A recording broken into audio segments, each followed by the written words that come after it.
Boa tarde a todos, todas e todes. Bem-vindos às nossas atividades agora da tarde do 13º Congresso Brasileiro de Saúde Coletiva e para a nossa mesa redonda do Sistema Único de Saúde, Desafios Persistentes e Perspectiva para o SUS. É a primeira mesa do nosso eixo 3, que terá muitas atividades ao longo de todo o Congresso e que nós convidamos a todos a participar. Eu sou Marília Cristina Prado Louvison, sou professora doutora do Departamento de Política e Gestão da Faculdade de Saúde Pública e estou como vice-presidente da Abrasco nesta gestão. Eu queria convidar a subir ao palco nossos 3 expositores, debatedores, a quem desde já agradeço muito a participação. Queria pedir para que subisse ao palco Maria da Conceição Silva, do Conselho Nacional de Saúde. Maria da Conceição é graduada em Ciências Biológicas, especialista em saúde coletiva, com ênfase na estratégia de saúde da família, na Fundação de Ensino Superior de Olinda, secretária nacional de saúde da União de Negros e Negras pela Igualdade, UNEGRO, e conselheira nacional de saúde da mesa diretora. Queria convidar também Gastão Wagner de Souza Campos, da Faculdade de Ciências Médicas da Unicamp. Gastão, professor titular de saúde coletiva da Faculdade de Ciências Médicas da Unicamp, médico sanitarista, escritor. E queria convidar também Alexandre Padilha, da Câmara dos Deputados, deputado federal, é médico, professor universitário, deputado federal pelo PT de São Paulo, foi ministro na coordenação política de Lula, ministro da Saúde de Dilma, secretário de Saúde na gestão Fernando Haddad na cidade de São Paulo e compõe o grupo de transição do nosso presidente Lula.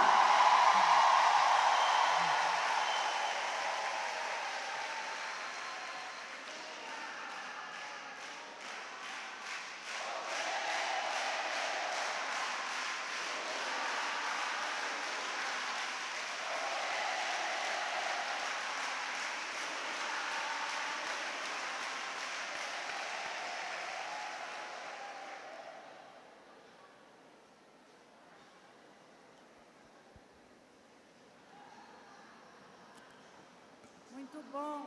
Estão me ouvindo?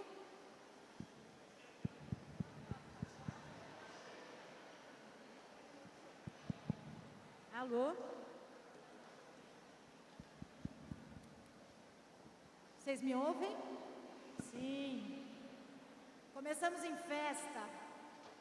Essa mesa seria outra se não tivéssemos eleito nosso presidente, que trouxesse para nós esse desafio enorme de construirmos juntos uma agenda para o SUS, porque nós, do campo da saúde coletiva, do controle social, temos compromisso, temos projeto, temos ideias, temos propostas e queremos contribuir com a nossa sociedade e com os novos rumos do nosso país para cuidar de todos, todas e todos.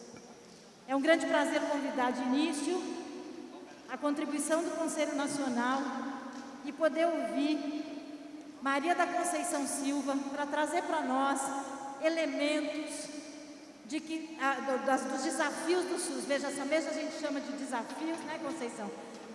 Trabalhamos isso junto para que todos possam abordar os desafios persistentes, aqueles históricos e as perspectivas. Como é que a gente pensa esse SUS público, democrático, participativo, com financiamento adequado, que cuide das pessoas em todas as regiões deste país, com modelos de gestão que possam contribuir com a inclusão dos nossos trabalhadores, com políticas de ciência e tecnologia que possam ampliar o acesso equitativo para todos. Então, queria agradecer novamente a presença, todo o trabalho que a Abrasco, Frente pela Vida e todos os esforços no fortalecimento do SUS feito ao longo de todo esse período, agora possa crescer e alavancar e trazer as contribuições da sociedade, do controle social e de todo o SUS para esses novos tempos de esperançar. Obrigada, Conceição, fique à vontade. Obrigada, Marília. Boa tarde a todas, todos e todos. Quero dizer da minha alegria neste momento aqui, nesse 13º abração, falar da felicidade de poder estar aqui comemorando a vitória da democracia, da nossa luta em defesa do Sistema Único de Saúde. Então, dado adiantado a questão do tempo, um pouco espaço do tempo, eu quero fazer alguns agradecimentos, agradecer a você, a Marília, ao professor Gastão Wagner, ao deputado Padilha, por estar com o Conselho Nacional de Saúde nessa mesa, nessa contribuição, mas registrar também um agradecimento ao professor Luiz Eduardo Batista, na referência e na indicação para essa mesa, e ao Conselho Nacional de Saúde, pelo trabalho que vemos desenvolvendo no fortalecimento do SUS, do controle social e da participação social. Então, falar do Conselho Nacional de Saúde, não sei se a apresentação está passando. Você vai querer passar, Conceição? Eu vou ficar. Vai querer passar os slides? Precisa do... Eu vou ler, acho que não precisa. Eu vou ler aqui e depois a gente disponibiliza. Os conselhos de saúde, dentre outras atribuições, atuam fortemente em todo o processo do planejamento do SUS. Gente, vamos reorganizar aqui, fica melhor para poder passar. Fique à vontade, acho que se for mais fácil daí.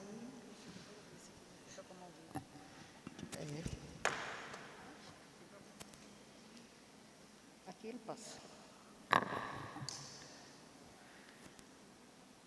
Conselho Nacional de Saúde, dentre outras atribuições, atuam fortemente no processo do planejamento do SUS, em todas as esferas correspondentes, e observando prioritariamente as deliberações constantes nas resoluções de número 453 de 2012 e 554 de 2017, baseadas prioritariamente nas leis orgânicas da saúde, número 8080 e 8142 de 1990, além do decreto 7.508 de 2011 e na lei complementar 141 de 2012, além das portarias de consolidação do SUS de 1 ao 6. No Brasil, e é importante ressaltar que as políticas públicas de saúde são orientadas pela Constituição Federal de 1988, pelos princípios de universalidade e equidade no acesso às ações e serviços, pelas diretrizes e descentralização da gestão, de integralidade e atendimento e participação da comunidade na organização do Sistema Único de Saúde. Vocês estão me vendo que eu sou bem pequena. É fundamental que políticas sociais sejam definidas pelas necessidades de saúde da população, sobretudo dos segmentos socialmente mais vulneráveis e carentes, e que busquem trazer equidade e racionalidade no acesso à atenção à saúde e a tratamentos. Bermudes, 2016. E observar a importância do controle social, e é fundamental, que na construção do SUS tem mostrado que também é fundamental a sua implementação e consolidação. O controle social não é apenas mais um princípio do SUS, e sim um princípio, por excelência, para o movimento popular, e dele depende a saúde do sistema. O papel que o controle social exerce no SUS coloca grandes desafios para o movimento popular, principalmente nos momentos de ataque à democracia e iniciativas do seu enfraquecimento, para entender interesses do mercado da saúde e das políticas de austeridade fiscal que pretendem a retirada de direitos. Estamos bem próximos de acabar com esse processo de austeridade fiscal e de repressão e violência às políticas públicas de saúde. Neste momento de pandemia, o SUS mostra o quanto é importante para a sociedade e o quanto promove a inclusão, mesmo com o cenário de exclusão social no país, e as dificuldades geradas pelo seu subfinanciamento. O controle social está sendo e é necessário, essencial a este cenário. Uma gestão que não leva em consideração a participação da comunidade na gestão do SUS está perdendo grandes oportunidades de unir o conhecimento acadêmico, técnico e popular na execução de políticas e intervenções sociais. Unindo esses diferentes espaços com suas atribuições e responsabilidades de encontrar saídas frente às necessidades sociais e demandas do conjunto da população, é possível ter o controle social e a gestão pública como agentes de transformação das nossas realidades.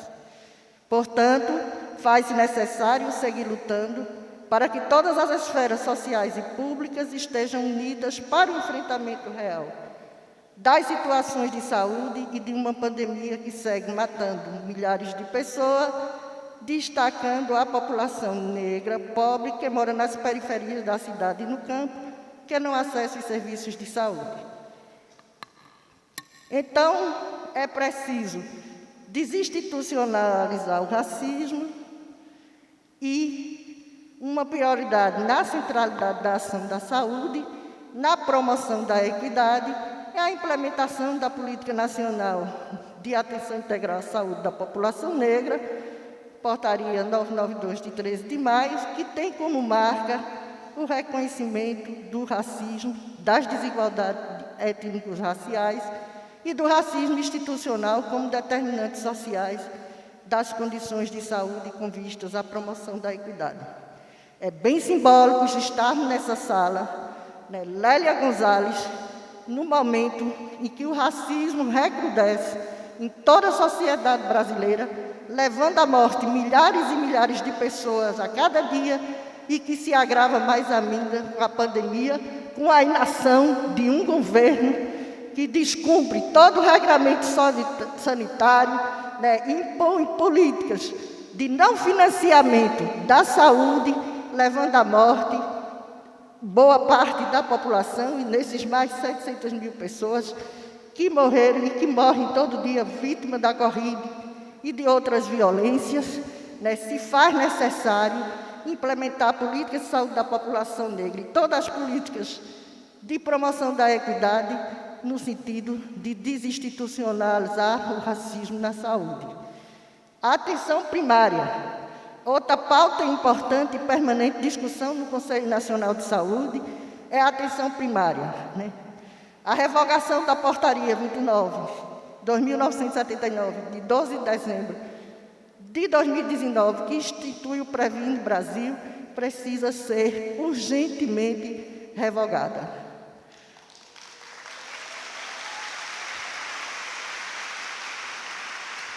E mais ainda, proceder à revogação imediata do Decreto 10.283 de 2020, que institui a ADAPS. Recomendação 69 de 12 de novembro de 2020.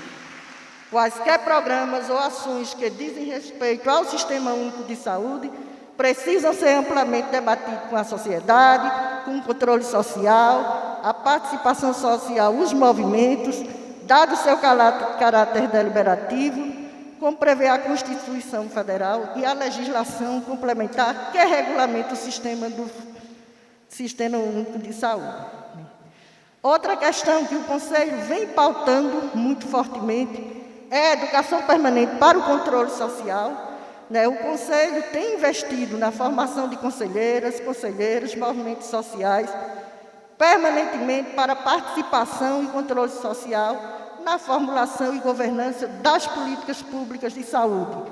O Conselho Nacional de Saúde atualmente conta com 4 processos formativos, a política de educação permanente para o controle social do SUS, na formação de conselheiros e conselheiros, o projeto integra a política de formação de multiplicadores para a saúde do trabalhador e a Comissão de Orçamento e Financiamento da COFIN, que também mantém processo formativo permanente. E o financiamento, que é uma questão fundamental para o SUS, né, o Conselho vem denunciando publicamente, e é importante que vocês saibam que todas as contas do governo foram reprovadas pelo Conselho Nacional de Saúde. Agora, em setembro, o relatório de gestão foi reprovado por unanimidade pelo Conselho Nacional de Saúde, né? A retirada dos recursos, né, apresentados pelo Ministério da Saúde, manifestação de repúdio às perdas federais de recursos em 2023 e também de 2018 a 2023, e principalmente, né, provocado pela EC 95 e os efeitos negativos da inflação no financiamento do SUS. É preciso revogar a EC 95 e ter financiamento adequado para o pleno sistema e garantia da saúde de toda a população através do Sistema Único de Saúde. E aí, né, relatar um pouco com vocês da nossa vivência na pandemia, desse enfrentamento, né, o Conselho vem produzindo os documentos, e aí foi instituído, né, um comitê de acompanhamento e monitoramento da pandemia da Covid, e que, dada a necessidade e continuidade, se transformou na Câmara Técnica de Acompanhamento da Covid-19. Então, notas técnicas, carta à sociedade, recomendações, moções e campanhas tem sido, né, a exaustiva produção de documentos, de reuniões, que o Conselho vem nesse enfrentamento desse desgoverno, mas, sobretudo, no fortalecimento da participação e do controle social. E aí, trazer algumas reflexões do SUS pós-pandemia.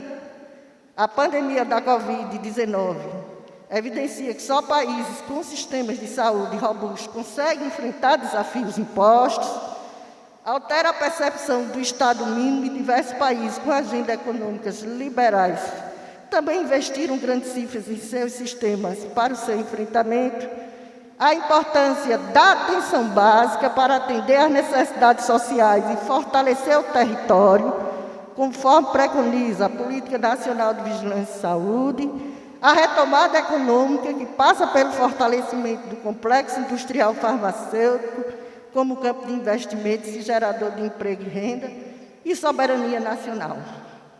Enfrentamento das iniquidades que atingem populações em situações vulneráveis são importantes estratégias de políticas públicas para a saúde. Colocar em destaque a priorização de ações, pesquisas e investimentos, tendo a equidade, conforme preconiza o SUS, como centralidade para a superação das desigualdades na saúde da população. E, mais uma vez, aponta que os impactos da crise causada pela pandemia tornam urgente a revogação da Emenda Constitucional 95, que estabelece o teto de gastos. E vem aí eu convido todas, todos e todos, né? Já está na rua a 17ª Conferência Nacional de Saúde, pela resolução 664, de 5 de outubro. Os documentos estão nas páginas do Conselho, nos sites, né? E dizer também que o 13º Abrascão é uma etapa preparatória da 17ª Conferência Nacional de Saúde. As etapas municipais já começam, agora em novembro, vão até 22 de março de 2023, estadual e do Distrito Federal no período de abril a maio de 2023, e nacional de 2 a 5 de julho, que eu tenho certeza que vamos estar todas e todos presentes. Garantir direitos, defender o SUS, a vida e a democracia.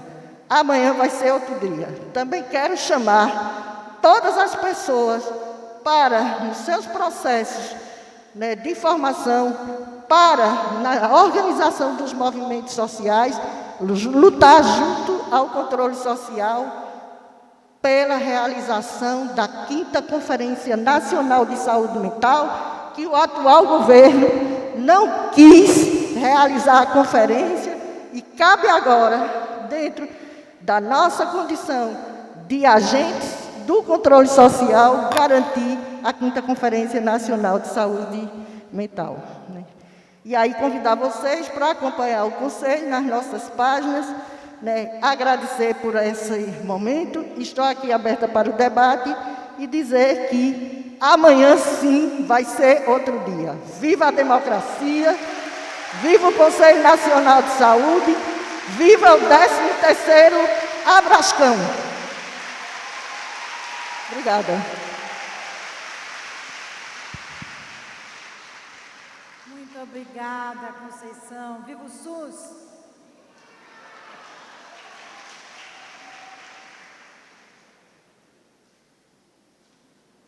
Conceição nos coloca em plena conferência, em processo.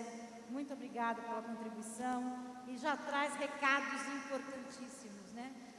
Precisamos assegurar o financiamento, acabar com a emenda constitucional 95 e retomar os nossos esforços para a construção do SUS e nos colocar em pleno processo de participação para assegurar os nossos caminhos. Muito obrigada e seguimos com a contribuição do nosso querido Gastão. Fique à vontade, por onde você quiser caminhar, sentar. Obrigada, Gastão. Boa tarde.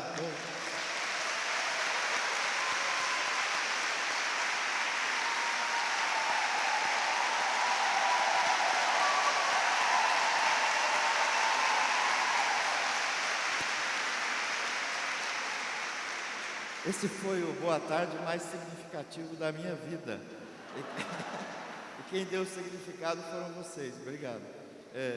Queria agradecer a Marília Lovisson, Comissão de Políticas da Abrasco, que montou essa mesa super importante, Desafios e Perspectivas do SUS, nosso futuro.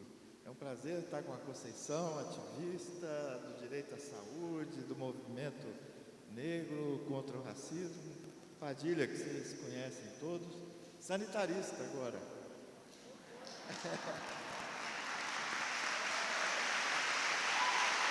Doutor em saúde coletiva, recém-doutor. Enquanto faz política, estudou também, virou doutor. Eu queria propor para vocês, para nós todos, uma reflexão sobre, uma reflexão política, também pessoal, mas política, sobre... Eu venho aqui trazer uma série de propostas para a gente refletir. Né? Então, proposta de fazer uma reflexão sobre a forma com que a gente tem no Brasil, nós brasileiros e brasileiras, temos lutado pela independência do Brasil, pela democracia, pelo direito à saúde, pelo SUS, e ao mesmo tempo, temos uma tolerância insuportável com a desigualdade, com a iniquidade, com a canalice política do Estado brasileiro. Naturalizamos, é como se fizesse parte da paisagem. Nós vamos ter favela para a vida toda. O SUS, de 70%, que as pessoas só têm o SUS, pode ser padrão de infraestrutura horrível, os postinhos de saúde, pode não ter uma política de pessoal decente, pode ser influenciado pelo clientelismo, pelo fisiologismo, pelo pragmatismo. Na educação pública é igual, não precisa ter política de pessoal decente para professor, para trabalhador e trabalhadoras do SUS. Enfim, eu venho propor, inspirado em 3 exemplos, que a gente fique intransigente, que a gente aumente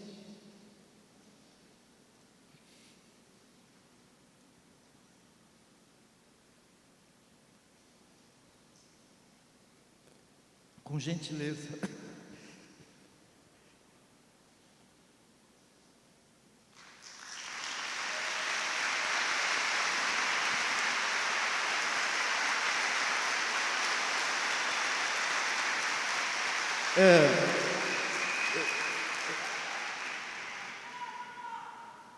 Eu acho que é muito importante que os sanitaristas e as sanitaristas que estão aqui, nós todos, o movimento de saúde, que a gente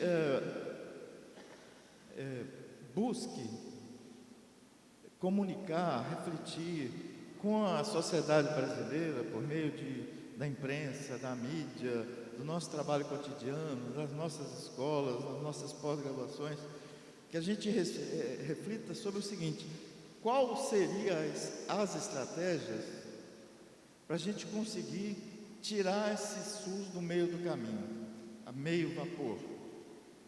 Como é que a gente consegue implementar, fazer avançar a reforma sanitária e botar o SUS no coração e na mente da maior parte da sociedade brasileira, né?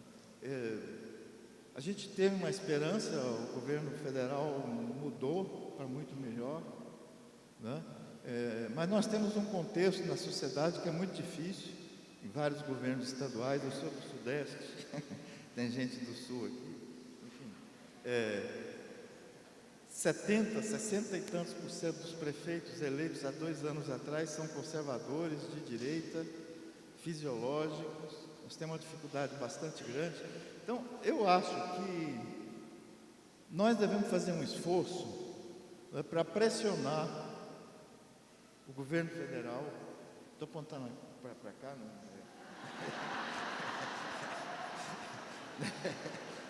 Não, mas é um apontar abstrato. Eu estou apontando para mas não só o governo federal, os governos em geral, o parlamento, Câmara dos Deputados, Senado. Nós temos que ter uma estratégias, e eu ando pensando o seguinte: nós que somos pelos direitos humanos, pela democracia, tendemos a ser muito cri-cri. Isso é um termo antigo, você não conhece, Padilha?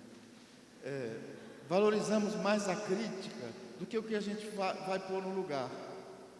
Eu sou contra a organização social e terceirização no SUS.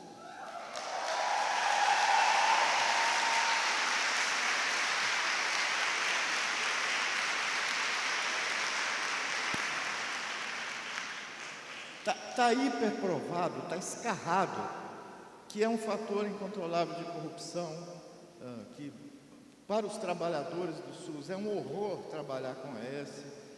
Para quem é atendido nas OS, com a sua padronização, mediocrização do cuidado, etc., é um horror ser atendido nas OS, e entra ano, sai ano. A gente tem um discurso que não tem jeito. A gente não, eu não tenho.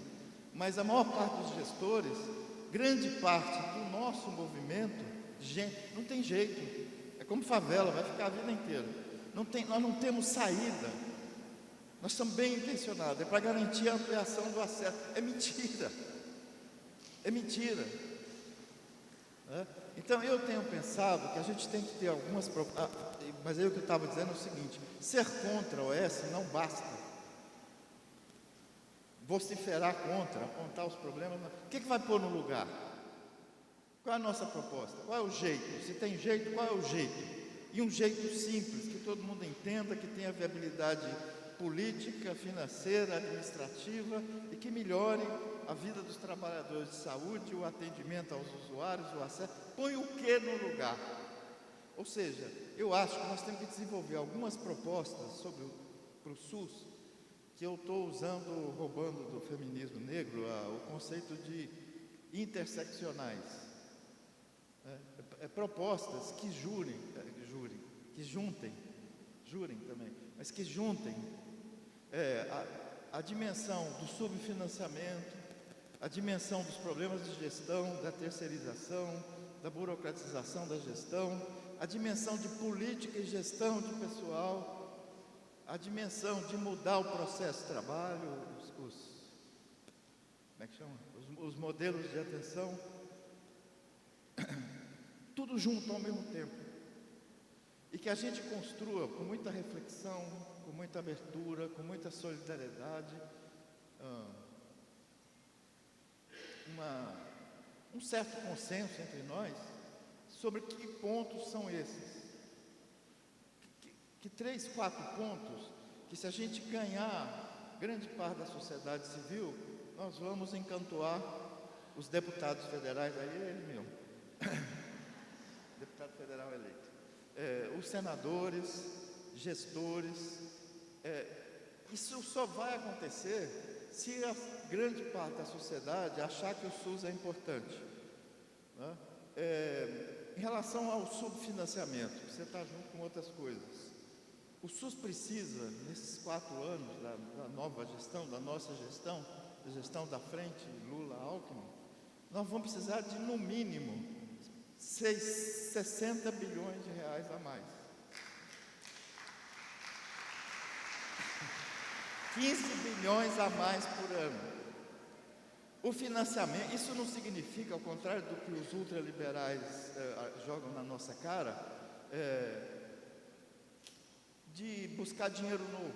Uma parte vai ser, mas grande parte, o orçamento brasileiro, o orçamento federal dos estados, virou uma das principais expressões da luta de classe. Tem uma luta, uma guerra para ver quem fica com quem. O orçamento federal, a gente tem, entre isenção fiscal e se botar pagamento da dívida pública pelos juros que estão lá no céu, a gente tem 60% do imposto que a gente, 50%, 60% do imposto que nós pagamos vai para aí. Se vier 20% para o SUS e para a educação pública disso, de metade do orçamento. Uma outra proposta que a gente pode bater, e há clima político para isso, as emendas parlamentares. 45% das emendas parlamentares são para a saúde, são para o SUS. Quanto? 50%, Padilha me corrige, 50%, que sai da cabeça dos fisiológicos sobre o que eles vão fazer. E se a gente fizesse uma campanha nacional, para que a emenda parlamentar só vai ser paga, os deputados definem, os senadores federais, estaduais, mas só vai ser paga se for aprovada no colegiado das regiões de saúde do SUS. Tem que fazer parte do nosso plano. Os deputados vão estar contra, o Padilha vai estar a favor, mas os deputados vão estar contra, grande parte, os senadores. Os governos, o Poder Executivo não tem coragem, possibilidade de enfrentar esse povo. O Congresso Nacional tem o Poder Executivo na mão, as Assembleias Legislativas têm governadores, secretários de saúde na mão. Precisa ter um movimento.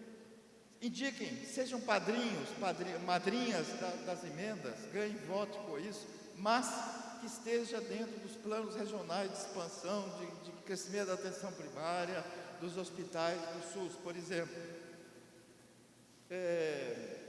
Tem um mito, outro mito, segundo mito que a gente tem que desconstruir, segundo, eu já falei o terceiro, sei lá qual. Então, esse mito que eu estou falando é que é mentira que não tem dinheiro. É mentira que tem que ter responsabilidade fiscal para arranjar 60 bilhões para o SUS. Eu falei que tinha 3 exemplos de intransigência, né? Um é o Lula, que diz que vai lutar contra a miséria, contra a fome, antes de tudo. Outro é do movimento feminista, que é intransigente. E outro é do movimento negro, que é intransigente. E que tem tido resultados políticos muito importantes. Tem provocado mudanças na cabeça dos machistas, dos racistas, dos semi-machistas, dos semi-racistas, dos indiferentes. Então, eu acho que com a educação pública nós temos que fazer isso. O outro mito é que o SUS é um sistema público. A gente tem evidências, estudos de sistemas comparados de saúde na Europa, em tudo quanto é lugar, que mostra que os sistemas nacionais públicos de saúde, como o SUS, são mais efetivos, resolvem mais problemas e são mais eficientes, com menos gasto, do que o mercado privado de saúde. Compara Reino Unido com os Estados Unidos, o setor privado do Brasil com o SUS para tratar diabetes. É o contrário. E nós ficamos inventando soluções faz tempo, buscadas no mercado, como as organizações sociais, como a terceirização. Outro mito: é impossível ter política de pessoal, que vem dos ultraliberais. É impossível ter política de pessoal. Nós temos que trazer para dentro do SUS, o discurso deles, Nós temos que trazer a mixórdia que estão fazendo no mundo inteiro, de precarização, de terceirização, de exploração, de chamar, de retirar direitos trabalhistas, carreira. É outro mito que nós temos que brigar e fica trazendo um modelo de gestão não da tradição de 70 anos dos sistemas públicos de saúde, sistema socializado de saúde, vamos usar o nome antigo. Tem 70 anos. Por que tem que buscar OS? Por que tem que buscar privatização? Por que os gestores privados fazem melhor do que nós? E a gente tem que, no Brasil, enfrentar o problema do federalismo que fragmentou demais o SUS. Essa dialética de centralização e descentralização, eu não quero centralizar, mas eu quero integrar. Acho que nós temos que ter projetos nacionais integrados, construídos de forma de cogestão, de forma tripartite, com participação do usuário, de baixo para cima, mas que vira diretriz nacional. Nós temos que cobrar um papel de coordenação do Ministério da Saúde, das secretarias estaduais, dos gestores, dessa rede, desses problemas, desse investimento, da construção desses planos regionais. Eu vou dar alguns exemplos para vocês, que meu tempo deve estar quase acabando. Não fui avisado ainda, tem mais 18 minutos. Mais 15. 15. Então, essas propostas interseccionais, por exemplo, eu acho que a gente devia fazer eu já falei algumas campanhas, né, mais pontuais, mas devia fazer uma campanha, atenção primária à saúde. Todo mundo bate, atenção primária à saúde, estratégia de saúde da família, ótimo. Só que está se degradando. Eu faço pesquisa sobre isso. Está se degradando em Porto Alegre, na cidade de São Paulo, na cidade do Rio de Janeiro, na cidade de Campinas, tem essa tradição antiga. Está degradando, porque não tem política de pessoal. Eu não vou ficar criticando aqui. Então, qual é a proposta? Vamos cobrar do governo federal de coordenar uma campanha para, em 4 anos, colocar, em 4 anos, dobrar o número de equipes de saúde da família. Dobrar. São 33 mil equipes a mais por ano, dividido 30 por 4, sei lá, vocês fazem a conta aí. Junto com os estados, junto com a prefeitura, dobrar o número de NASF, Núcleo de Apoio à Saúde da Família. Tinha 6 mil NASFs. Com o Temer, Bolsonaro, fecharam 2 mil e desordenaram o resto. Desordenaram Então, isso custa, sabe quanto custa isso? Custa de 4 a 6 bilhões por ano, a mais para o SUS. Outra proposta, não dá para dizer que não tem política de pessoal, essa é mais complexa, mas precisa da liderança, da coordenação do movimento social, do movimento sindical, associativo dos trabalhadores de saúde, de nós sanitaristas, para criar uma política de pessoal nacional integrada, com gestão descentralizada. A gestão é onde cada um trabalha, para todo mundo ter o mesmo crachá. Perguntou: onde você trabalha? No SUS. Atualmente exercendo na Unidade Básica de Salvador, atualmente exercendo no Hospital Universitário, e centraliza, através de quê? Através da tripartite. Nós precisamos arranjar um contratador, por causa do federalismo. Eu proponho, mas se isso é uma reflexão, vocês podem mudar, nós podemos reinventar, que a tripartite crie, não precisa mudar a Constituição, é subconstitucional, uma autarquia especial, e que a gente tenha política, como vários outros sistemas públicos, interprofissionais,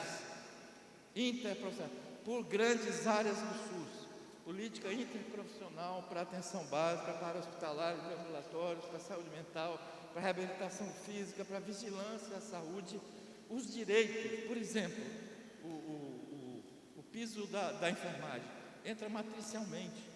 Todo lugar que tiver enfermeiro, técnico, enfermeiro, auxiliar, tem que respeitar o piso. Tá? Concursos estaduais.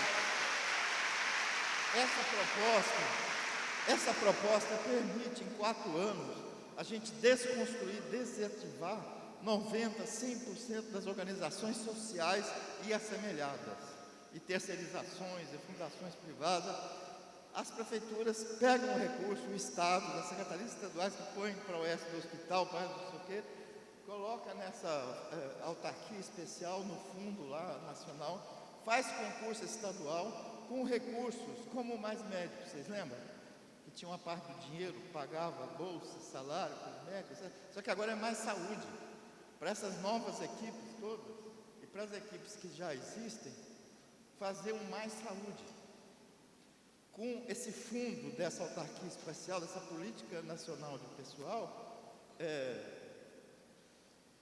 a gente vai fazer um debate na Abraço pela primeira vez, sobre essas políticas na quarta-feira, 10h20, quem tiver tempo e vontade, vai lá ver, a gente discutir. Bom, outra coisa, acesso ao resto da rede, tá? As filas e os vazios assistenciais. Aí tem que fortalecer a regionalização. Outra campanha que a gente pode fazer, parte do sanitário, que não custa dinheiro, mas aumenta a responsabilidade sanitária. O SUS tem e a responsabilidade sanitária, mesmo com a atenção primária, mesmo quando você faz referência e caminha, com o destino, o que vai acontecer com aquela mulher com hipótese de câncer de mama, de criar um encaminhamento, uma norma organizada pelas regiões de saúde, para encaminhar baseado em risco, em vulnerabilidade. Prioridade 1, para onde mandar, seja exame complementar, diagnóstico, seja procedimento, seja internação. Põe lá, prioridade 1, tem que atender em 48 horas. Se for prioridade 2, uma semana, 15 dias. Se for 3, fica na fila. As pesquisas que nós fizemos indicam que 30%, 40% das filas das regiões metropolitanas do Brasil são por problemas de gestão. De gestão, esse tipo de coisa. E falta. A parte que falta, temos que revogar, parar, isso tem que ser feito construtivamente, de comprar serviço por pagamento de procedimento. Nós precisamos das Santas Casas, nós precisamos das ONGs. Tem que trazer para o SUS e não empurrar para o mercado. Portugal tem contratos de cogestão com as Santas Casas. O pessoal que trabalha usa o crachá do SUS, a placa de fora é do SUS não, do Sistema Nacional de Saúde. Então, trocar o pagamento do procedimento por contrato de gestão, mudar a relação.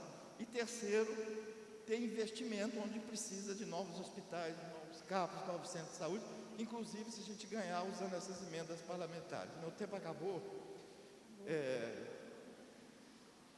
Tem uma quarta proposta sintética, integrativa, interseccional, que que todo mundo fala, o PNI, retomar a vacinação, ampliar a intersetorialidade, valorizar a saúde pública, que agora é saúde coletiva, promoção à saúde, prevenção.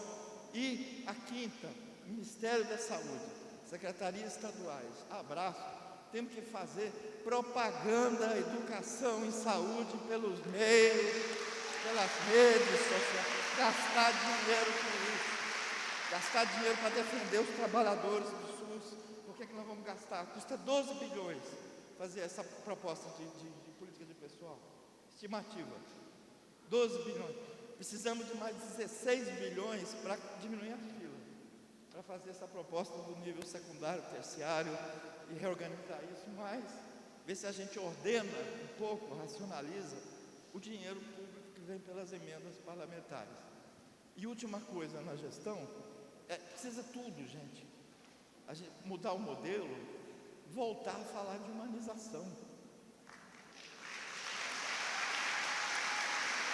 Do jeito que a gente falava, humanização não é ficar, que lindão. Aumentar o poder do usuário, não no conselho, mas no dia a dia. Aumentar o poder dos trabalhadores no dia a dia. Basta de gerencialismo, de gestão burocratizada, hierarquizada, autoritária, que diz respeito a trabalhadores e usuários. E fazer campanha disso, divulgar, voltar a defender vacina, voltar a defender que o SUS não tem que ter racismo, o Brasil não tem que ter racismo, voltar a falar dessas coisas. Obrigado, gente.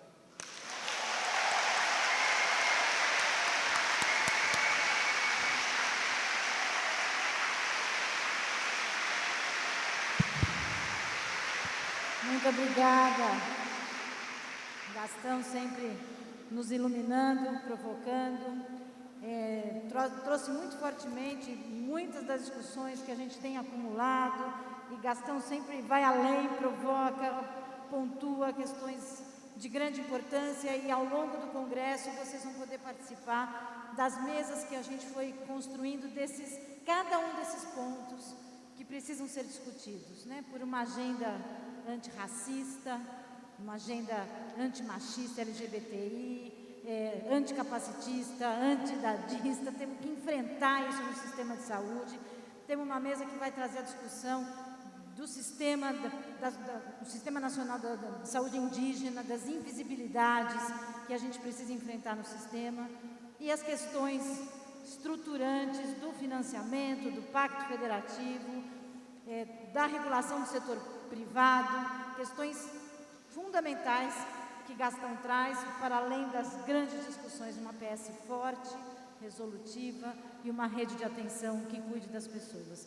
E, como a gente tem dito, precisamos de dinheiro, mas precisamos dizer para quê, né? E a gente tem feito isso numa agenda propositiva, todo a Frente pela Vida, todo o movimento sanitário, a Abraço, o Conselho Nacional e todas as entidades. Padilha faz parte dessa história e agora, num outro lugar, né, pensando essa agenda de futuro, com todos os enfrentamentos dos desafios persistentes, coisas que nós vamos conseguir enfrentar mais rapidamente, coisas que não, e algumas invisibilidades e naturalizações que Gastão nos provoca muito fortemente. Acho que o tema do Congresso, diversidade, equidade, justiça social, é o que tem que nos movimentar para que a gente não aceite as diferenças, não aceite as iniquidades e enfrente de fato um sistema de saúde público que cuide de todos os brasileiros. A gente queria te ouvir, agradecer muito, sabemos do momento atual que você está, parabenizá-lo, parabenizar o governo Lula e ouvi-lo com as suas contribuições ao nosso Abrascão. O governo Lula ainda não, né? A eleição do Lula, o governo não começou ainda. O governo começando. A tarefa de vocês já começada, com certeza. Obrigada, Padilha, pela presença, sempre no nosso abraço.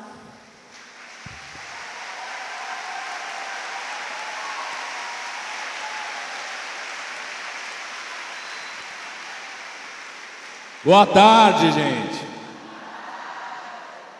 Primeiro, professora Marília, professora Rossana, presidenta da Abrasco, doutora Socorro Gross, aqui da OPAS, Organização Pan-Americana de Saúde, Conceição, Gastão, dizer da alegria de estar aqui. Da alegria de estar aqui e da alegria de estar aqui num momento como esse. A gente poder se reencontrar. Tem muita gente aqui que eu não encontro desde quando começou a pandemia da Covid-19. Tem gente que eu não encontrava desde quando eu tinha sido ministro da Saúde, quando saí lá em 2014. Tem uma colega aqui, Gastão, que estudou comigo no primário. A Andréia está ali, eu encontrei ela ali, ó. Não vou revelar a sua idade, Andréia. Que se mudou para a Bahia. E você, muito sincero, viu, gente? Eu tinha muito receio de que esse momento não acontecesse, ou que eu não pudesse viver esse momento. Então, eu estou muito feliz de estar aqui com todo mundo. Acho que todo mundo que está aqui no Abrascão, que vai poder usufruir esses dias de muita reflexão, de muito debate, de muito estudo, de muita produção, de encontros, de troca de afetos, também está muito feliz por estarmos podendo realizar um encontro como esse. Infelizmente tem muita gente que era muito importante estar aqui, não está entre nós por conta da postura de um governo genocida que assistiu à morte de milhares de trabalhadoras, trabalhadores da saúde, mas por algum motivo nós estamos aqui. Ou é Deus, ou são os orixás da Bahia, ou é alguma análise aleatória matemática que fez com que o vírus chegasse a nós, ou é a condição da desigualdade que fez com que a gente pudesse se proteger melhor em todo esse momento.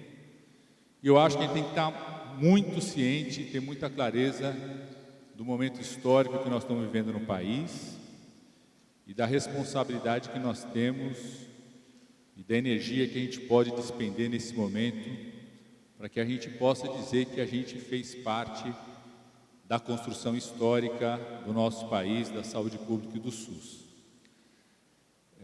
A Marília falando, né? Vamos ouvir um outro lugar. Obviamente que o meu lugar de fala aqui não é de aluno do Gastão, sou aluno dele desde a minha primeira aula inaugural na Faculdade de Ciências Médicas da Unicamp. Eu e o Gustavo Tenório Cunha, que eu vi ali também, né? Meu lugar de fala aqui não é de ser sanitarista, como o Gastão falou, ter tido a alegria de ter o Gastão e a Marília na minha banca, né?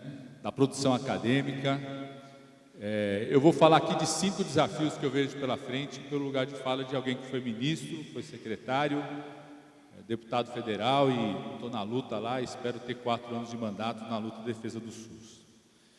Eu acho que o primeiro desafio que nós temos, e aqui eu vou falar de 5 na ordem, que não significa que um é mais importante do que o outro, mas a gente tem que ter compreensão que a gente tem um primeiro grande desafio, que é um desafio eminentemente político. Toda a nossa produção acadêmica, toda a nossa produção em ato no dia a dia do atendimento, eu sou deputado, mas continuo atendendo, dando aula junto com os meus alunos, toda a nossa produção de quem participa num espaço como o controle social da Conceição aqui, precisa ser reflexão, conteúdo, para que a gente possa construir e reconstruir um grande pacto político da sociedade brasileira em defesa do SUS e da saúde como direito. Compreendendo as dificuldades e as complexidades da nossa sociedade hoje, compreendendo e aprendendo do que significou, diante de tudo isso, diante de um governo genocida, ele ter sido derrotado por uma diferença extremamente pequena, compreendendo o que significa pensar o direito à saúde e o fortalecimento no Sistema Nacional Público de Saúde diante do que o mundo hoje discute sobre a necessidade de retomar os seus sistemas nacionais públicos de saúde depois da pandemia, compreendendo a realidade política do país, a característica do Congresso Nacional e o momento que nós estamos vivendo. Aprendendo o que foi a construção do SUS lá na Constituinte de 88. Do pacto que foi construído naquele momento político, onde um conjunto de atores políticos, seja da reforma sanitária, seja o movimento municipalista, seja atores privados que perceberam que ter o SUS, a criação do Sistema Nacional Público, uma margem, uma parte do orçamento público investido nisso, compreenderam que podia ser uma oportunidade importante para o desenvolvimento das suas atividades privadas, suas atividades econômicas, seja a mobilização junto à sociedade sobre temas específicos, bandeiras específicas, como na época a necessidade de ter um sistema nacional público para controlar as infecções dos bancos de sangue, a luta contra a AIDS, a luta de movimentos populares de saúde que surgiam, que queriam apenas, unicamente participar de uma luta que garantisse um posto de saúde para o seu bairro mais próximo, um local de acesso mais próximo para os seus filhos. E a reunião daquilo conseguiu construir o SUS. E a reunião daquilo, ao longo de um conjunto de décadas, foi com muitas dificuldades, vencendo, avançando, superando resistências, retraindo, e foi construindo aquilo que a gente tem tanto orgulho de dizer que teve um papel fundamental durante a pandemia. Eu acho que essa é a primeira questão fundamental. Nós precisamos compreender a necessidade de construção de um pacto político com a sociedade brasileira. Só nós não seguramos e não garantimos o conjunto de desafios e estratégias que nós queremos garantir e construir. Nós construímos ao longo desse período uma comunidade política. Vários cientistas sociais falam de uma comunidade política. Temos linguagem própria, temos espaço próprio de convívio entre nós, gostamos de fazer isso, crescemos ao fazer isso, construímos entre nós um conjunto de reflexões, Temos análises próprias sobre as nossas políticas, os programas que nós desenvolvemos ao longo desse tempo, mas só nós não construímos o conjunto de desafios que nós queremos construir. Compreender a necessidade de construir esse pacto político, como foi compreendido em 88, para se construir um pacto político para construir os marcos institucionais do SUS, é, na minha opinião, algo fundamental e nós temos uma oportunidade única, porque nunca a sociedade brasileira percebeu tanto a importância e falou tanto e tão bem desse sistema único de saúde do SUS, com todas as dificuldades que a gente sabe que ele tem. Então, acho que esse é um primeiro desafio político. Eu quero parabenizar aqui a Abrasco e a Frente pela Vida, Rosana, porque vocês compreenderam isso durante a pandemia. A principal articulação ampla de entidades, juntando mais de 300 entidades dos vários campos, setores, que muitas delas nunca tinham discutido tanto o SUS ou a saúde, se construíram na Frente pela Vida, foram fundamentais para construir um pacto de resistência naquele momento. Nós precisamos compreender a necessidade de reconstruir esse pacto, não só para resistir, mas para disputar os avanços que poderão vir no próximo período. Fazer um pouco o que a agenda da educação e a agenda ambiental já conseguiu fazer. A agenda da educação, não à toa, teve um conjunto de avanços em determinado momento histórico recente do nosso país, mais do que triplicou o seu orçamento. Uma forte expansão, continuidade do conjunto de políticas, e compreende agora, né, o papel que tem em relação ao desenvolvimento do nosso país. A agenda ambiental começa-se a chegar cada vez mais a construir consensos ainda mais amplos na sociedade. Nós temos tudo para construir isso. Mas, na minha opinião, esse é o primeiro grande desafio que nós temos. Eu não sei, viu, Gastão, quem vai ser a ministra ou o ministro da Saúde do presidente Lula. Tenho certeza que será muito melhor do que todos esses que passaram por aí, né? Tenho certeza absoluta. Mas a ministra ou o ministro da Saúde do presidente Lula vai ter que ter essa compreensão. Ela ou ele, junto com os 7 secretários estaduais que vão assumir, viu, Nécio, a partir de 1º de janeiro de 2023, junto com o Conselho Nacional de Saúde, junto com a Frente pela Vida, vão ter que ter diariamente, como seu objeto, a construção de um novo pacto político da sociedade brasileira em defesa do SUS. Não tem aumento de orçamento e de financiamento sem construir esse novo pacto. Não tem reformas institucionais fundamentais na relação, inclusive, com outros poderes da República, como o Judiciário e o Congresso, sem reconstruir esse novo pacto com a sociedade. Não tem avanços possíveis e necessários sem compreendermos da onde vem essa percepção tão forte que a sociedade brasileira teve no momento da pandemia sobre a importância do SUS. E eu acho que nós temos que estar à altura desse momento histórico. Para mim, esse é o primeiro grande desafio político que nós temos. Nós temos, na minha opinião, um segundo desafio político, que é compreender que não existe agenda de redução da desigualdade na sociedade como o Brasil, sem colocar no centro dessa agenda a redução daquilo que é estruturante na desigualdade brasileira, que é a questão racial e a questão de gênero. E nós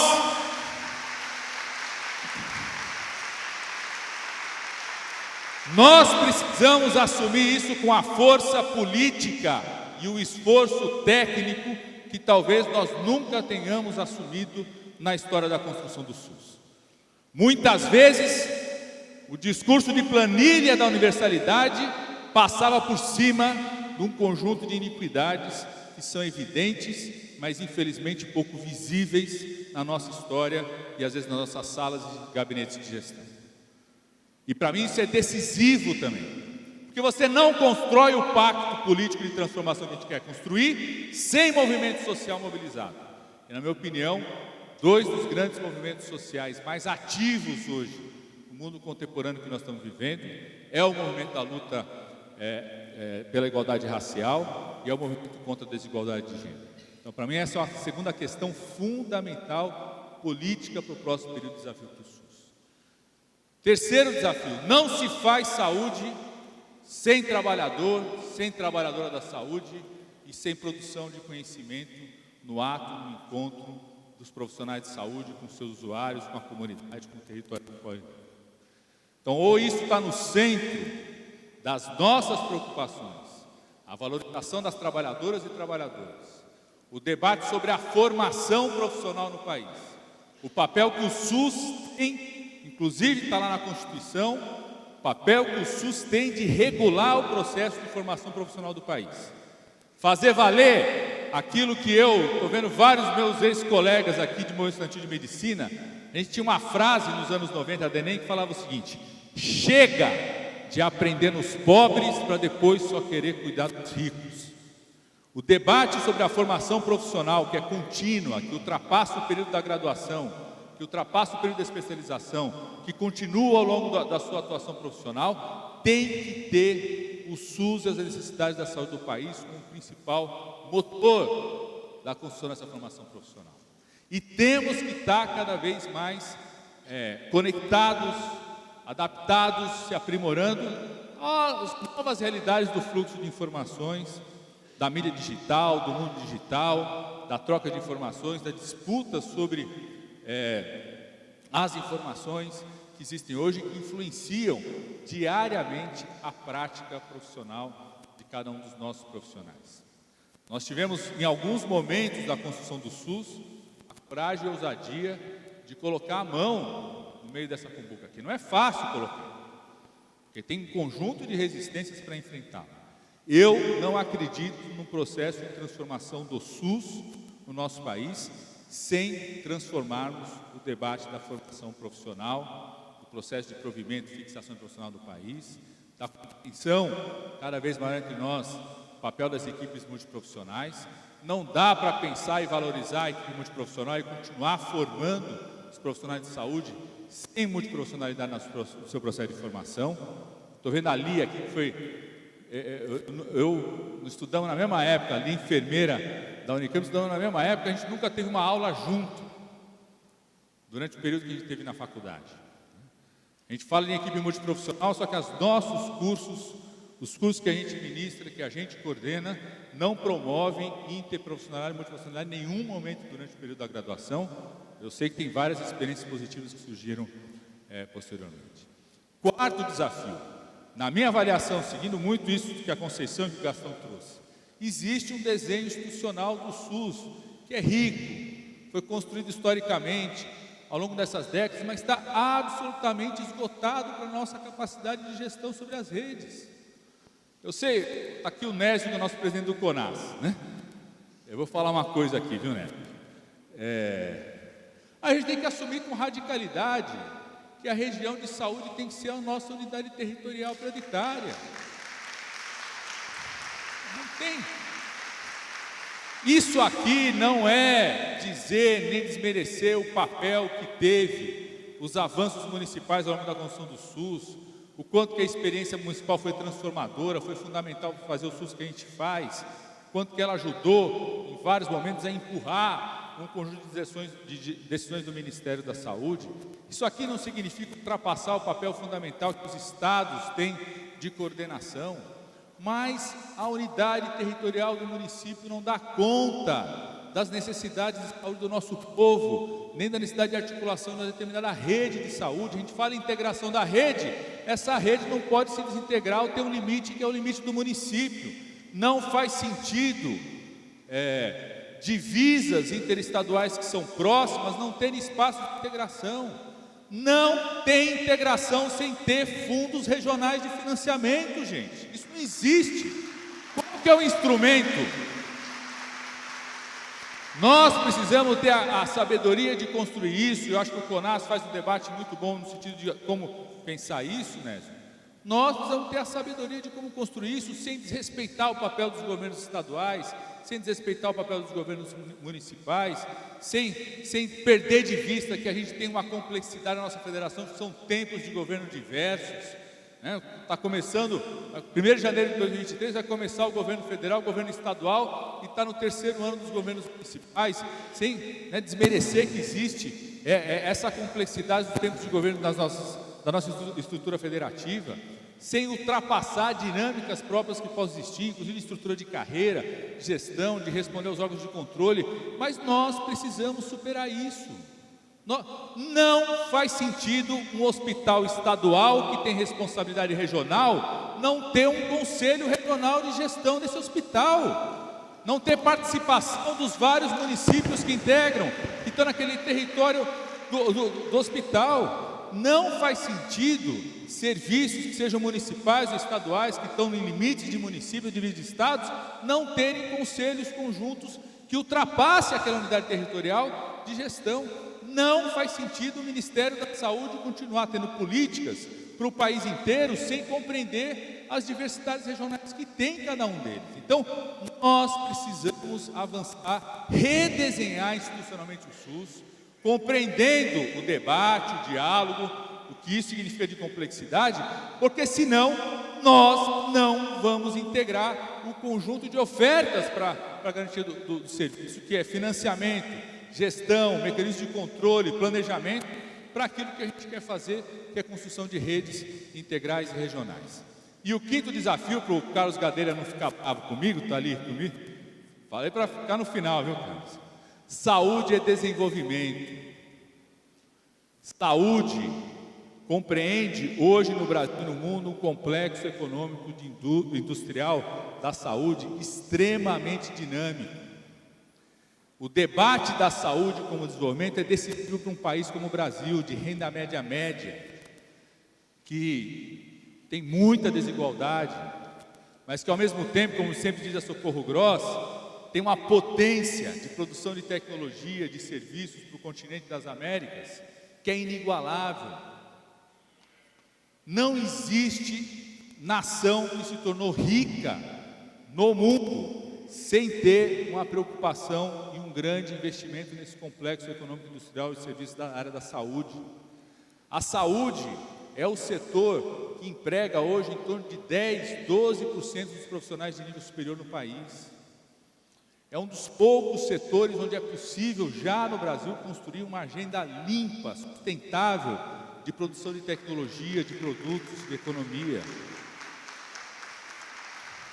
Sempre foi uma grande oferta, um grande setor de oferta do Brasil na cooperação internacional, na sua política externa. E na minha opinião, a gente só vai conquistar mentes, que a gente precisa conquistar, mentes e corações daqueles que cuidam do cofre, Gastão, que direcionam boa parte do nosso orçamento público para pagar dívida ou para isenções, quando esses compreenderem a gente nos conquistá-los, que a saúde é uma grande agenda de desenvolvimento econômico, social e regional do nosso país.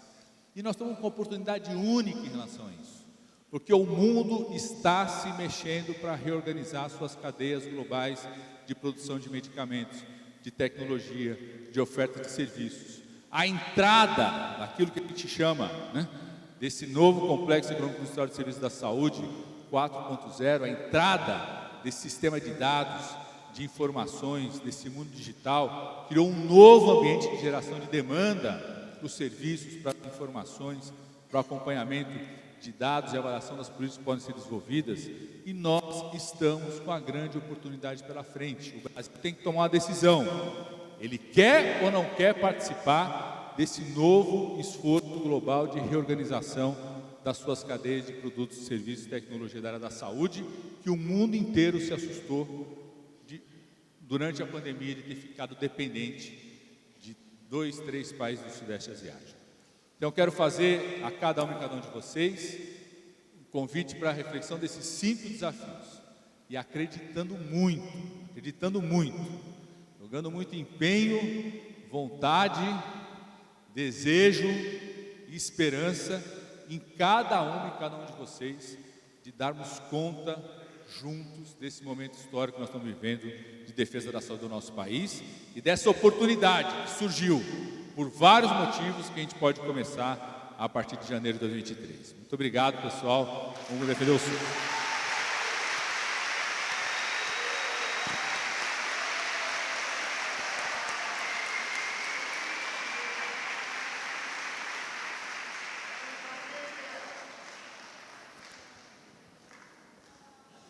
Muito obrigada, Padilha. Excelentes contribuições. Estava conversando aqui com a mesa, nós temos um teto para essa atividade até às 16h30. Nós estamos lotados de gente, então estamos achando que vai ser muito difícil conseguir ter a contribuição das pessoas neste momento. E a mesa está pedindo um retorno da conversa, querer detalhar e conversar um pouco mais das questões que já trouxeram. Então, a gente está pensando que a gente pode fazer isso com a mesa, para dar tempo deles retornarem, dialogarem entre si, né, para que a gente possa continuar discutindo. Tudo bem? O pessoal está topando, querendo ouvi-los um pouco mais, né, para que a gente aproveite um pouco. E não é por acaso que essa plateia está lotada, né? Que a gente está querendo ouvi-los mesmo.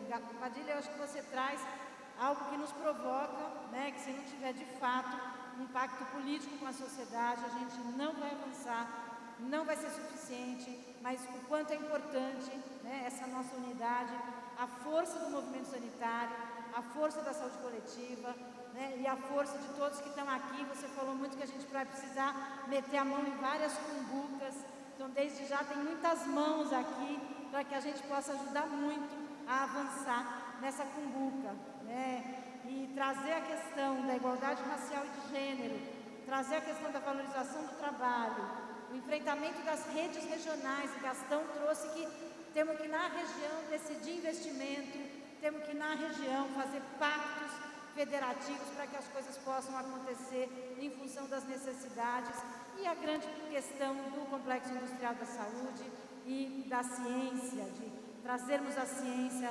novamente para o seu lugar devido, para que possa cuidar das pessoas junto com todo o sistema de saúde. Queria retomar então, Conceição, para que você possa trazer, do ponto de vista do controle social, né, as contribuições estão aí em pleno começo, movimento de 17ª, temos vários avanços, acho que trouxemos para a mesa vários desafios que são bastante complexos, muitas cumbucas, para que a gente possa meter a mão, para que a gente possa moldar junto, para que a gente possa construir esse pacto com a sociedade brasileira. E como é que você construiria nesse momento agora, a partir dessas falas, o que você nos traria para que a gente possa começar a fazer, todos nós, nessa construção coletiva de enfrentar nossa reconstrução do nosso sistema universal de saúde depois de toda essa pandemia, sindemia, crise política e com todas as possibilidades, mas enormes desafios que se apresentam e que tem que ser feito junto com a sociedade. Como é que você vê o controle social nesse momento, a participação popular nessa construção? Por favor, fique à vontade, mais uns 5 minutinhos. Obrigada, Marília.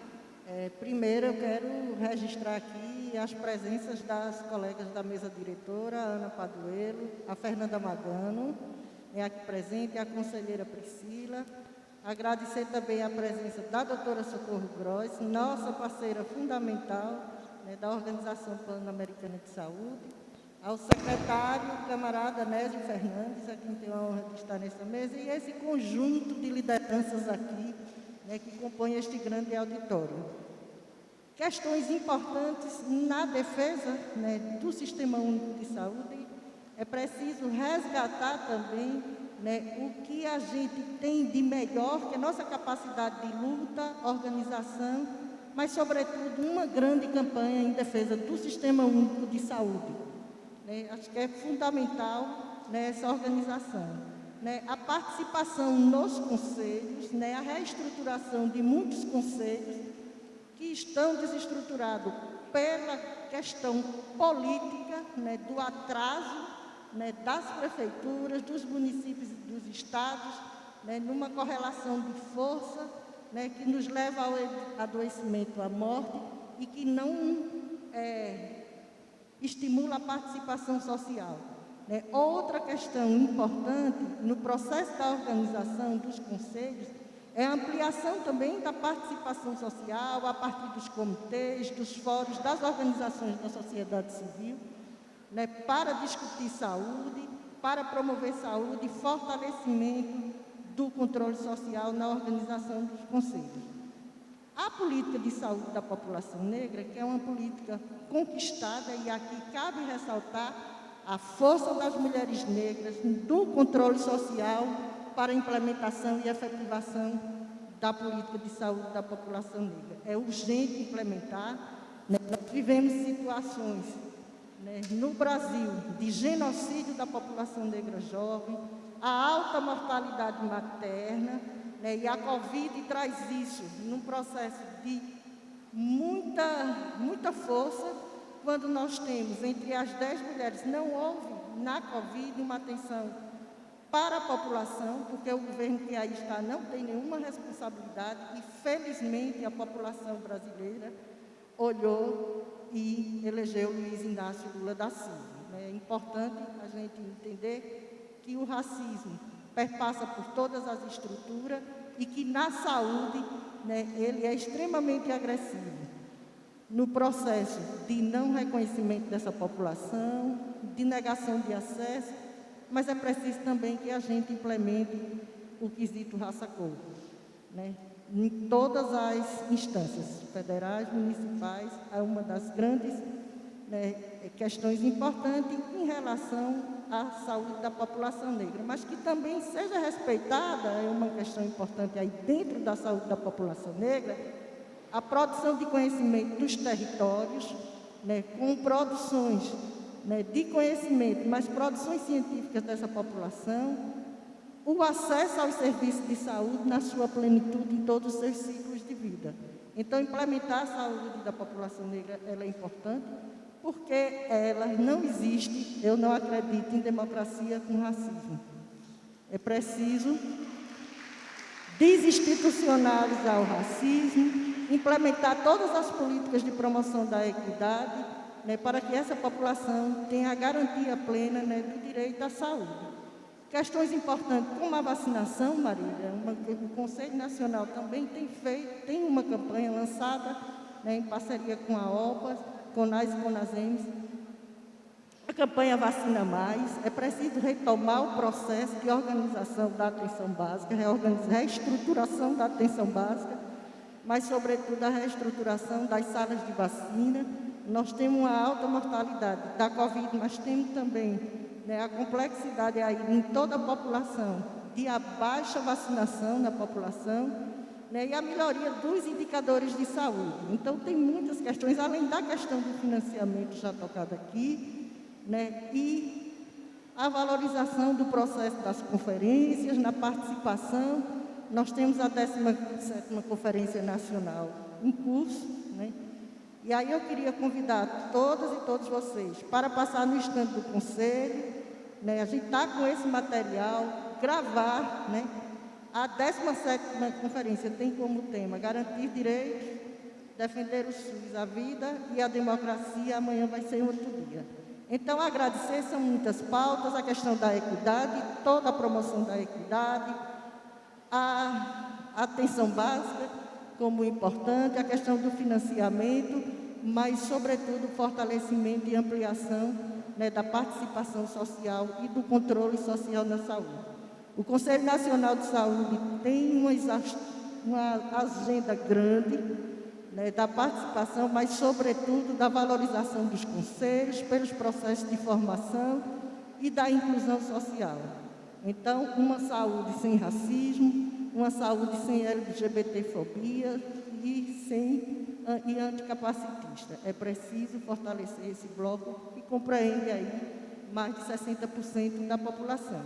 Então, um pouco dessa nossa conversa, um pouco do que o Abrascão traz, quando traz para si a questão da equidade, do enfrentamento das desigualdades sociais, né, é considerar a importante vitória do movimento solitário, né, da população brasileira, da academia e de todo o controle social aqui. Então, eu vou me despedindo, já tem tempo aí. Obrigada. Então, quero agradecer, estou vendo ali a professora Rosana Onoco, muito obrigada pela presença. Dizer da alegria de estar aqui em Salvador, terra de todos os santos, terra que também, Nordeste, deu a vitória ao nosso presidente Luiz Inácio Lula da Silva. Viva o Nordeste, viva a Bahia, viva o SUS, viva o povo brasileiro, viva o Abrascão, e vem a 17ª Conferência Nacional de Saúde. Obrigada. Muito obrigada, parabéns, parabéns, Conceição, por estar conosco, pela sua história fundamental. Fico emocionada de estar em Salvador, retomando esse momento, né, com todos juntos, num momento de grande esperançar, e ter você conosco. Parabéns ao trabalho do Conselho Nacional, durante todo esse processo, por você estar aqui conosco, toda a sua militância.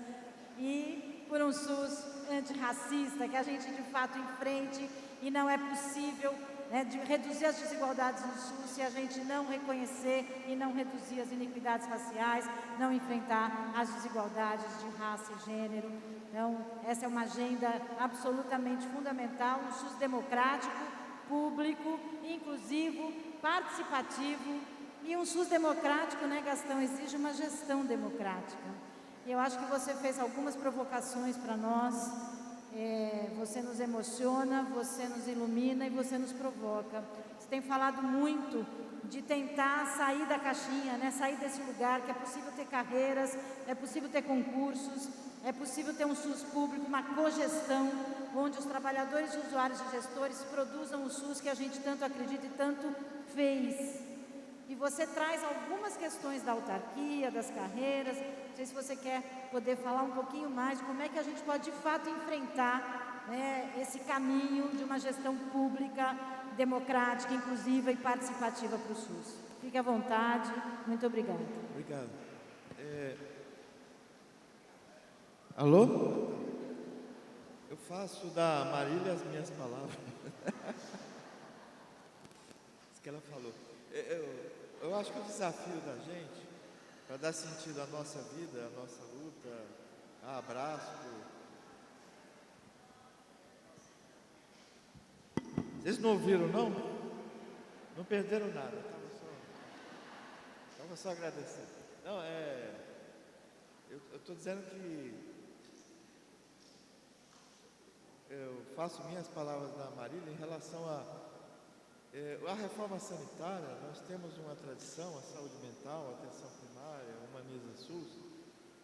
O Aroca usava muito essa frase de pensar a saúde com uma função civilizadora, não no sentido careta, colonial, desse conceito de civilização, mas de elevação das relações humanas, de radicalização da democracia, étnica, racial, de gênero, né, entre os trabalhadores de saúde, entre a saúde e os usuários. Então, assim, uma recomendação que eu tenho feito: serviço de saúde não pode ser cartório. Vamos evitar ser cartório. Tem que ser poroso, tem que ser flexível, tem que interagir com a demanda, temos que ter nossas ofertas, tem que negociar com a demanda. Então, essa coisa da democratização institucional no SUS é muito importante. Vamos resistir aos caretas. Vamos resistir.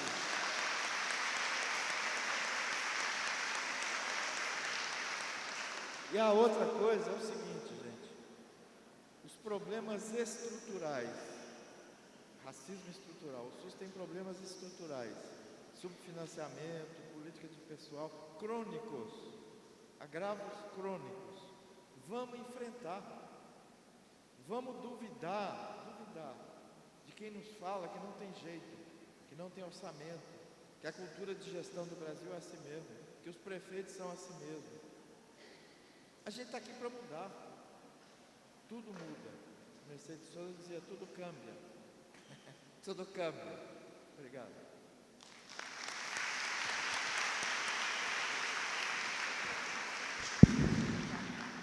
Obrigada, Gastão, muito bom sempre.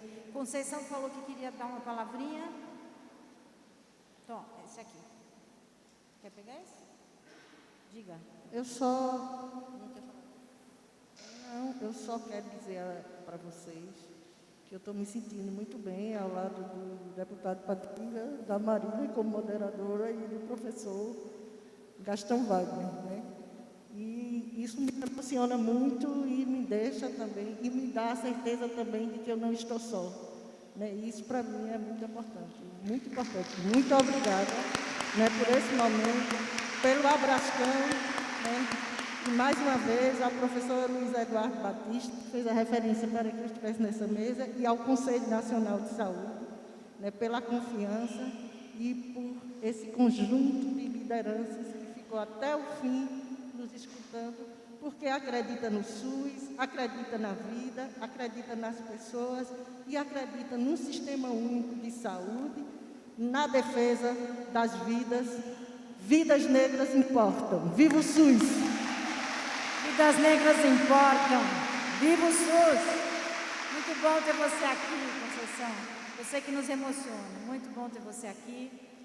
E nós estamos aqui falando muito fortemente desse coletivo, né, de trabalhadores, dessa força. E aí, depois dessa fala da Conceição, do Gastão, não preciso dizer mais nada. Somos muitos, né, o movimento sanitário, os sanitaristas desse país, os trabalhadores do SUS, somos muitos, somos fortes e estamos disponíveis para essa agenda, para essa tarefa. Mas, Padilha, como você disse, não somos suficientes.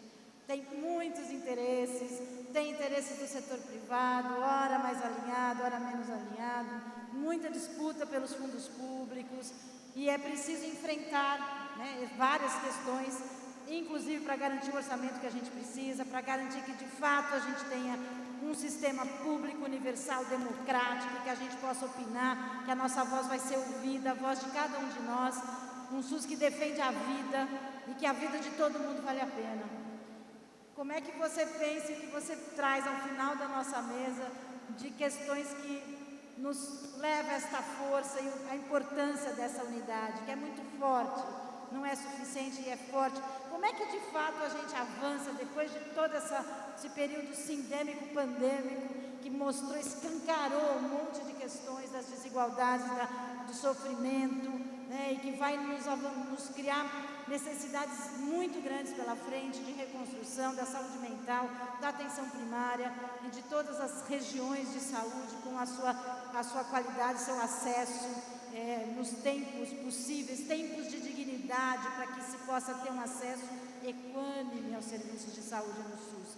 Como é que a gente pode nos colocar em movimento e de fato cada um de nós fazer a sua tarefa para a construção desse pacto social, para que a gente não esteja só. E nós não estamos sós.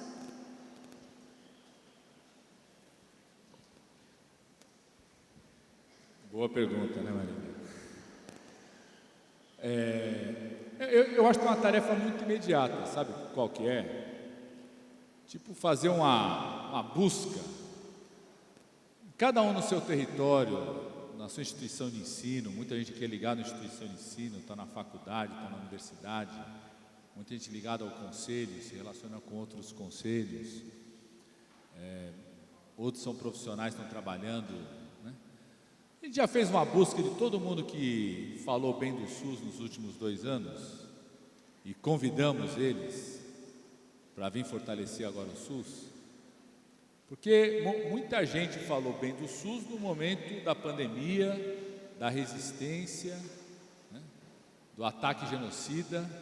Eu acho que a hora é falar assim: gente, vocês falaram bem do SUS lá? Tiveram coragem de botar a cara? Vem botar a cara agora, né?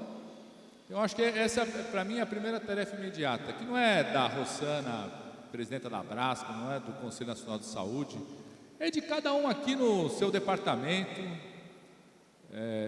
Atravessaram outro instituto da faculdade para ir lá conversar, para chamar, né? Eu sei que está difícil, eu dou aula e frequento também a Unicamp, eu fico meio assustado com o que está acontecendo nos campos universitários pós-pandemia. Acho que tem um vazio assim, mas vamos tentar romper esse vazio. Acho que vai ter uma virada aí no começo do ano, né? Eu acho que essa é a primeira grande tarefa nossa, sabe, Marília? Que eu acho que essa todo mundo pode fazer, além das várias outras que a Conceição, o Gastão falou. Eu acho que está na hora da gente chamar para vir junto conosco nessa luta todo mundo que nesses 2 últimos anos falou alguma coisa do SUS. A Xuxa falou do SUS, gente, vamos lá falar com ela, né? A Xuxa falou, temos que ir lá falar com ela. Quem? A Anitta, né?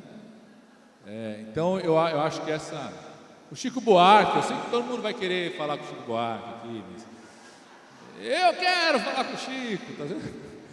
Mas eu acho que essa é uma tarefa nossa. Eu acho que o Abrascão já buscou fazer isso, está de parabéns aqui o espaço do Abrascão, a Frente pela Vida busca fazer isso.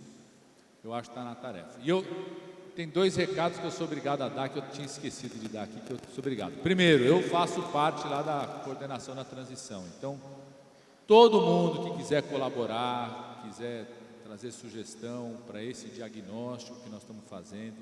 Nós não estamos construindo um plano de governo, né? Tem um programa que foi debatido nas eleições e tem uma nova equipe que vai surgir a partir de janeiro de 2023, liderada por uma ministra ou por um ministro, que vai construir com a sociedade, o Conselho Nacional de Saúde, com a 17ª Conferência, um processo de debate do Plano Nacional de Saúde. A gente está no esforço do diagnóstico, como qualquer profissional de saúde, a gente não faz nada sem fazer um bom diagnóstico. A gente tem que fazer um diagnóstico rápido para oferecer para quem vai ser a equipe, pelo menos os primeiros 100 dias aí. Então, todo mundo que quiser colaborar, gente, nós estamos abertos para receber, discutir. Já tivemos uma reunião com a Frente pela Vida, vamos ter outras. Tivemos com a OPAS, quero agradecer mais uma vez, Socorro. Essa semana vamos ter reunião com várias entidades. O CONAS está preparando ali, o UNES está preparando um seminário, que eu acho que vai ser fantástico, para debater o acesso, debater o tempo de espera, os procedimentos, as filas, debater o esforço de retomada da cobertura vacinal, né, o CONASEMS, as entidades todas, então, colocar à disposição, gente, para procurem a gente, façam contato, tá certo? Para tudo isso. E a outra para as enfermeiras, enfermeiros e profissionais de enfermagem. O piso é lei, é constitucional e vai ser cumprido, tá certo? Se o Bolsonaro não resolver isso até 31 de dezembro, o Lula vai assumir isso com responsabilidade para cumprir. Obrigado, pessoal.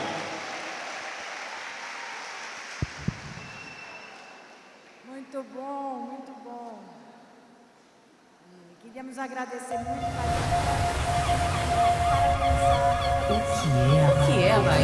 O que é a Bahia? É singular. Um abraço para a Frente pela Vida e desejamos também bons caminhos para o futuro ministro ou ministra, né, para que possa seguir com todos esses desafios e enfrentar esses desafios persistentes do SUS, avançar nas perspectivas. Queria agradecer muito toda a mesa, a participação, professor Gastão Wagner, Conceição, Alexandre Padilha, por estarem aqui conosco hoje, e agradecer muito em nome da presidência da Abrasco, da Comissão de Políticas, da coordenação do eixo, convidar a todos para vocês participarem das outras mesas que vão discutir os desafios persistentes e as perspectivas para o SUS. Muito obrigada a todos pela participação. Viva o SUS! Nós vamos ocupar o SUS. Como Padilha nos sugeriu, estaremos lá todos os dias. Conte conosco.